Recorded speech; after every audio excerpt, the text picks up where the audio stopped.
For several years, interplanetary travel has been a popular topic. With NASA's backing, the commercial space sector has made significant progress toward developing a technology that can be utilized for this purpose while still being safe and effective. SpaceX has been relentlessly developing the best technology to facilitate interplanetary travel. SpaceX is now leading the commercial space sector under the visionary leadership of CEO Elon Musk. According to expectations, this technology will be one of the means through which humankind advances in space travel.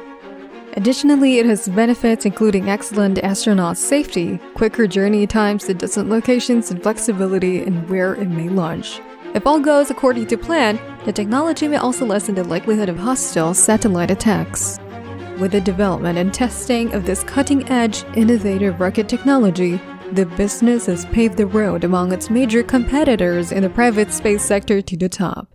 Currently, SpaceX is getting ready to create history by launching the Starship, the most powerful rocket ever, and its booster rocket, the Super Heavy, into orbit for the first time.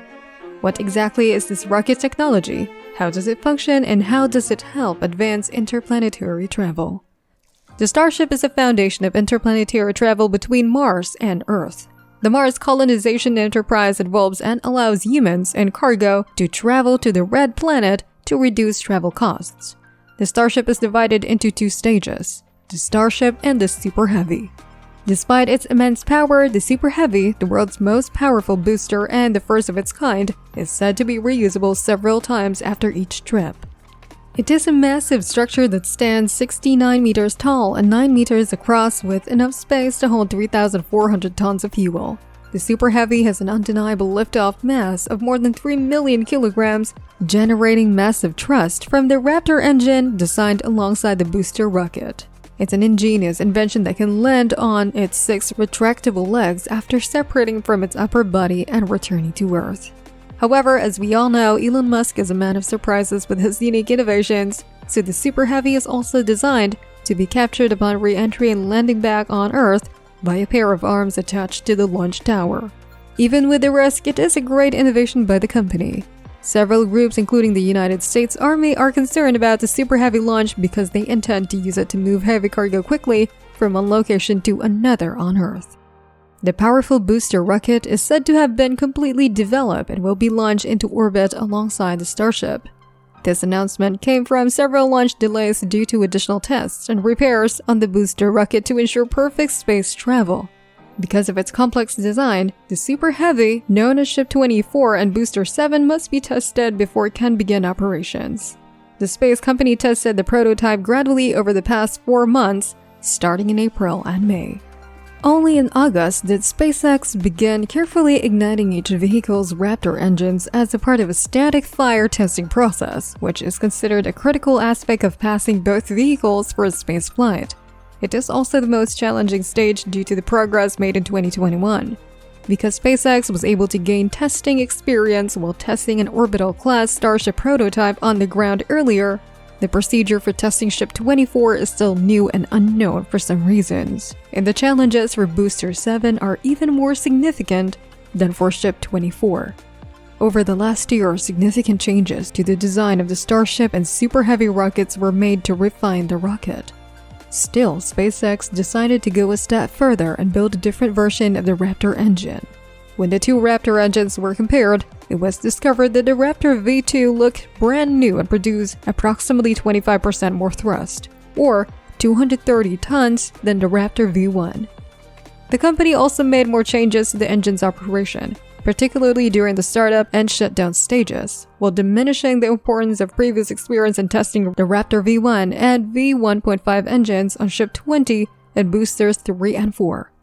After reviewing all of the information regarding the testing of Ship 24 and Booster 7, it is possible to conclude that SpaceX is starting from scratch productively. Several stages of engine testing, such as tanking, propelling conditioning, detanking thermal characteristics, and specific test stands, are likely to remain unchanged.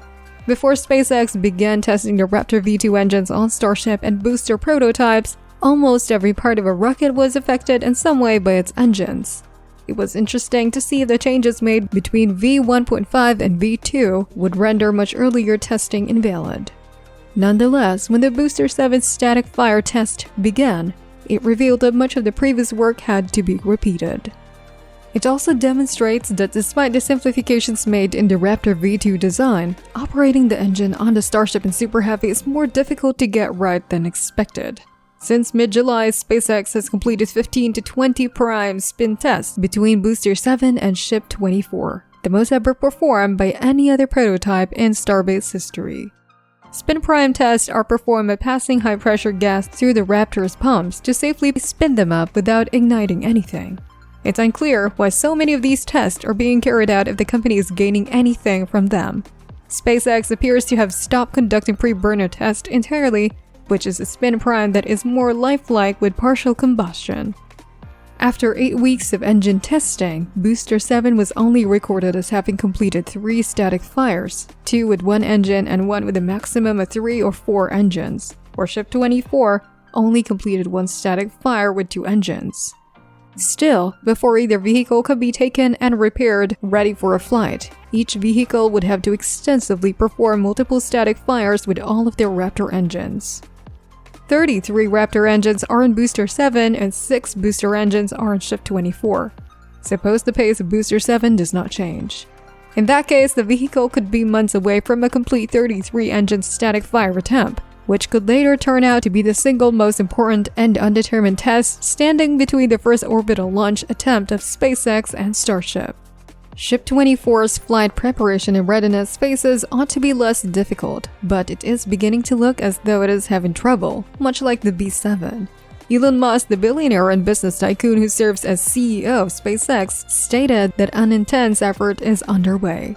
It is to ensure that the Raptor engines of the Super Heavy B7 are effectively contained in the event of an anomaly, preventing the failure of one engine from violently destroying or damaging the booster, the other engines, or the launch pad. The damage sustained will make testing the Booster 7 more difficult if it does. It's also possible that the Space Corporation is preparing and taking similar measures to protect Ship 24 in the same way the Booster 7 underwent its first multi-engine test in early September, which resulted in a partially successful static fire. On Ship 24, many experiments were carried out. However, all reached the ignition stage. One of the 13 Raptor center engines was replaced at the same time. One of Ship 24's 3 Raptor vacuum engines was changed after this company decided to replace the engines of both vehicles.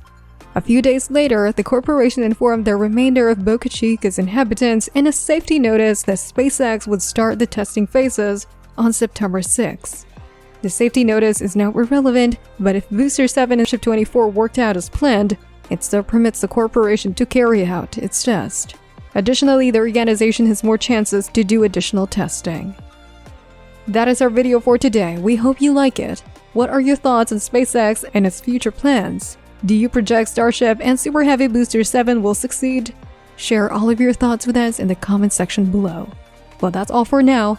This is Big Tech Media. See you again tomorrow. Keep in mind to like, share, and subscribe.